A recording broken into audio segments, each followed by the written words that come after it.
Today I want to show you 3 ways to trellis tomatoes that will fit your budget or your ability. I just love them all. They work beautifully. One of them, when I posted it, when we originally made it, someone said, won't work.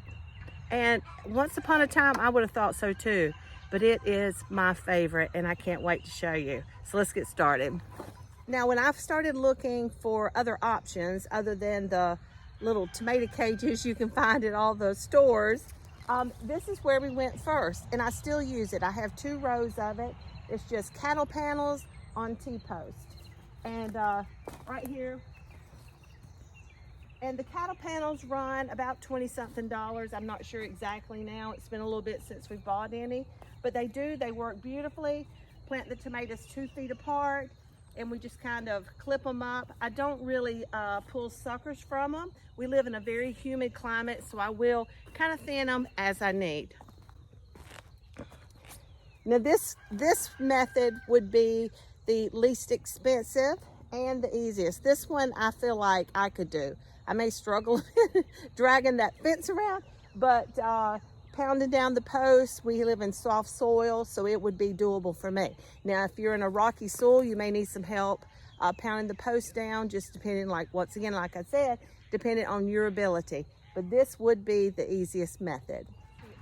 Now, this is our first year using this tomato trellis here, and because it's kind of expensive to build this one a little bit, but it's still an easy to do kind of thing. You just have to cut the wires in certain places and bend it over a 2x4 to shape it. And my husband does have a video out on how he built that. I will link it for you in the description below and put a card up here for you. So if you'd like to check that out. But I love it. I absolutely love it. I chose to put these little small cherry tomato, big cherry tomatoes, the little ones out here in it because this type of tomato, you don't want to really thin the suckers. You really want to just let it go. And I thought this would be a really good test to see how it goes. Now, because we live with a very humid climate, we're in Central Florida, I have kind of cut a couple one time is all I did it, just to make sure we have some airflow to try to help keep disease down and things like that. And it has done beautifully. It is producing tomatoes like crazy. You see, it's super easy just to reach in there. And I have let some limbs go. I didn't catch them in time to weave them back in, so I will get some string and tie it off there. But yeah, absolutely love it. Now, this is my absolute favorite tomato trellis. I love the look of it. It's so cool looking in the garden. The tomatoes, they're all heirlooms. So you see how they just grow up, up, up. They just keep going. And I just let them go. I mean, if I have to, once it gets the tomatoes up above, if I need to, I'll clip the tops off. And so because I have to get a ladder to get up there to them, but that's okay, I can do that. My husband also made a video on how he built this, and we started out our first year last year with just 2 sections to try it out, and I loved it so much we added a 3rd this year. You can see the newer wood here. So it does work, and it's amazing. If you have the budget and the ability to build it, I say go for it.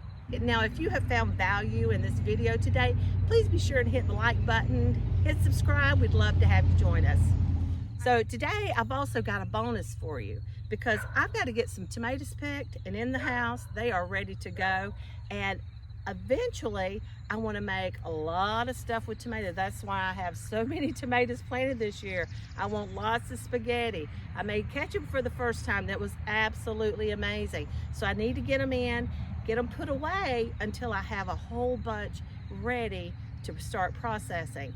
So I hope you'll hang out with me a little bit longer, and let's get these tomatoes picked. All right, now I brought you in close for this one because I do believe this is the biggest tomato. No, I know it is. The biggest tomato I have ever grown. And I meant to bring my clippers out here with me and I forgot them. But check that out. It has a little boo-boo there, but that's okay. Look at that. Is that not gorgeous? Just beautiful. We're gonna weigh that one for sure.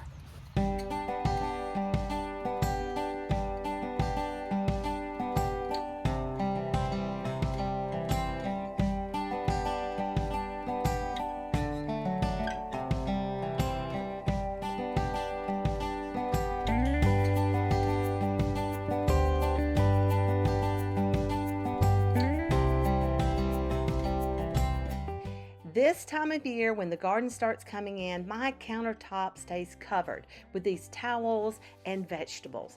And I love to bring my tomatoes in while they are still pink and let them finish ripening inside.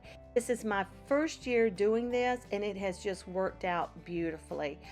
We always have trouble with bugs and pests. You know, they love our beautiful tomatoes. And it's always when the tomatoes get that perfect red color when a bug wants to eat it.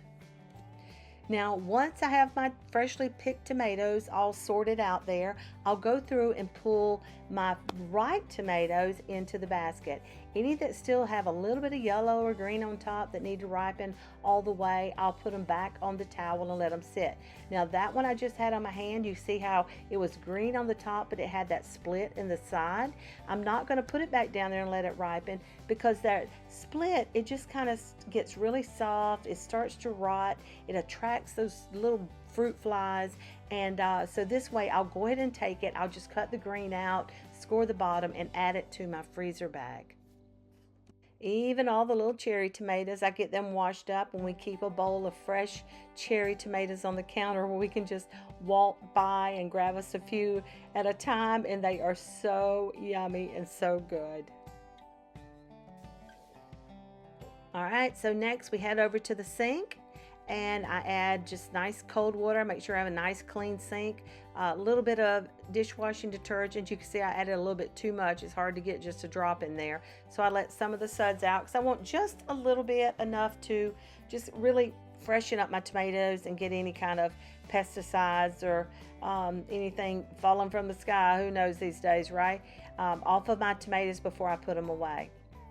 So I just swish them around, just give them a really good rinse, put them back in the colander, and get them ready for the next step. But you see those tomatoes? Aren't they just gorgeous? I will have to say, this has been my best year for tomatoes. I've never had so many pretty or big tomatoes as we've had this year. Now, you see the bag, I just have a little bit of tomatoes in the bottom. This is what I do. If I don't have a full bag, I'll fold it over, put it in the freezer, and then when I have some more ready to go in the freezer, I'll take out my bag, finish filling it up, and then I'll get a new bag and just keep going. Now you'll see here I usually just core the top. That one has, sometimes the tops they get gotten so big, they'll have splits and things like that. So I cut the bad off there, and then I just turn it over, score the bottom with an X, and stick it in the bag.